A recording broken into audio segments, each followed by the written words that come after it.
Video number 168, distance between 2 points of a circle. Two vocabulary phrases we're going to need to know here. Arc length is the distance between 2 points on a circle. Arc measure is the measure of the angle that contains the 2 points of the circle. Okay. What we mean is this. Here's point A, here's point B. 2 points on a circle.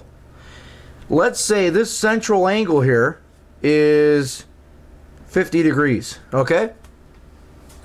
We can say that the measure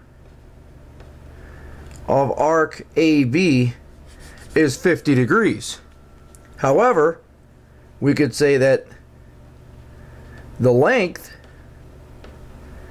of AB would equal 50 degrees out of 360. All right, that's the piece of the puzzle, right? The 50 degrees out of the 360 times the circumference 2 pi r. Okay. Now, we could also do this in radians, and that's how we're going to eventually get to this formula here. And we're going to see here that you're going to see we could rewrite this with a 50 instead. See, let's leave the 50 out of this. Let's put it on the side. Let's call this 2 pi over 360. Well, what is 2 pi over 360? That can be converted to 1 through radians, right? 2 pi radians equals 360 degrees, right? 1 pi radian equals 180 degrees, therefore 2 pi radians equals 360. Therefore, we could have written this length here as radius times 50.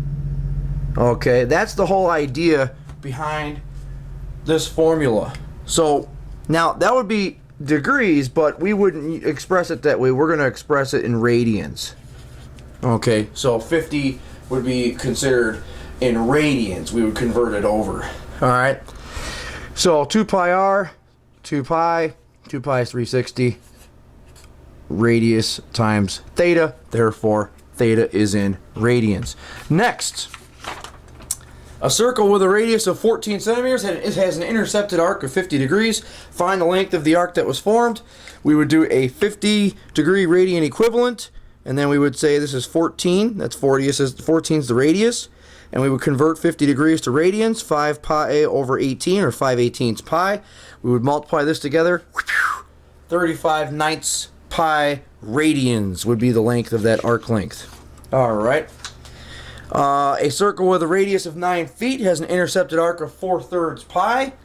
Find the length of the arc that was formed. And we would then plug in 4/3 pi for theta. 9 times 4/3, that would give us 3 times 4, which is 12 pi radians. Therefore, 37.7 actual feet. And just so we're familiar, what does 4/3 pi look like? Well, 4/3 is a little bit more than 1. Therefore, we're talking about something that's a little bit more than 180 for its degrees. 180 would have been 3/3 pi, 3/3 pi. 4/3 is 1 more third, which is how many more degrees? 60 degrees. So we're talking about a major arc. Let's call it arc CD. We used AB in the other ones. This would be called a major arc, because it's more than 180 degrees or more than pi radians. All right? Questions or concerns, please send me an email, and of course, good times.